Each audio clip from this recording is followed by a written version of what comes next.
तो देखो आज की क्लास में हम लोग क्या देखेंगे, आपका हाफ वेव रेक्टिफायर का आरएमएस वैल्यू कितना आता है और शॉर्ट ट्रिक्स देखेंगे कि अगर आपको सिर्फ एक साइनोसोडियल वेव फॉर्म का आरएमएस वैल्यू पता है तो बाकी के वेव फॉर्म का आरएमएस वैल्यू आप कैसे निकाल सकते हो।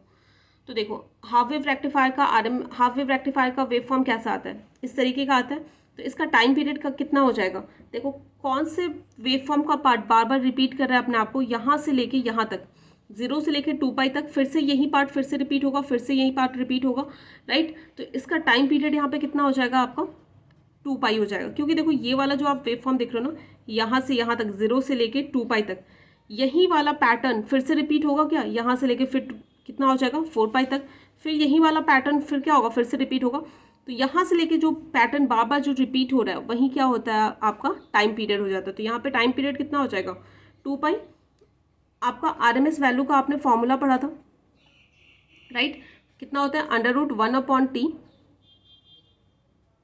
v²t dt, right.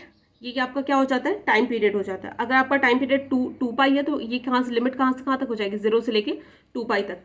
तो यहाँ पे क्या चाहिए आपका, v क्या हो जाएगा, Vm sin ω t। तो स्क्वायर कर लोगे आप, क्योंकि यहाँ पे क्या चाहिए, v² चाहिए फॉर्मूले में पुट करने के लिए। तो क्या हो जाएगा, sin² Vm sin² theta, right. अब इस फॉर्मूले में आपको क्या कर देना है, पुट कर देना है। तो इसमें पुट कर दो तो क्या हो जाएगा, टाइम पीरियड कितना है आपका, 2π है, 1/2π।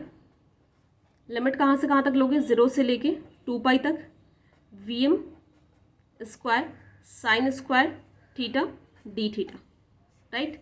अब देखो, अब आपको क्या करना है, लिमिट को 2 पार्ट्स में डिवाइड कर देना है। क्यों, क्योंकि आपका क्या है, यहाँ से लेके पाई से लेके 2π तक आपका वेव फॉर्म क्या है, 0 है। तो आप लिमिट कहाँ से कहाँ तक लोगे, 0 से लेके पाई तक क्या हो जाएगा आपका, Vm² sin² theta d theta, right, plus pi से लेके 2π तक क्या हो जाएगा, 0 d थीटा, राइट। यही हो जाएगा।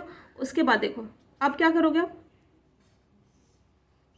1/2π 0 to π, Vm को मैंने क्या कर लिया, बाहर ले लिया, ये वाला पार्ट तो आपका 0 हो जाएगा। sin² थीटा क्या होता है आपका, 1 - cos 2 θ/2, राइट, d थीटा। अब आपको क्या करना है, इस 2 को भी मैं बाहर ले लेती हूँ, तो क्या हो जाएगा, √Vm² 2π, राइट।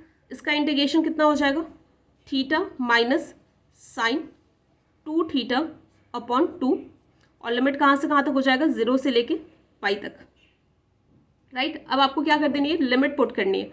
लिमिट पुट करोगे तो क्या आएगा आपका, Vm² 4π, राइट। अपर लिमिट कितना है, पाई, कितना हो जाएगा, पाई माइनस sin 2 × π/π, राइट। ये आपका क्या है, upper limit minus lower limit क्या हो जाएगा, 0 माइनस sin 2 × 0/2, राइट। अब देखो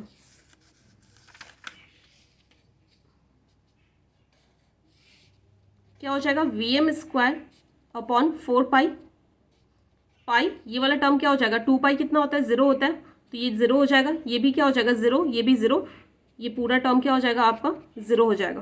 तो आपके पास क्या बचा,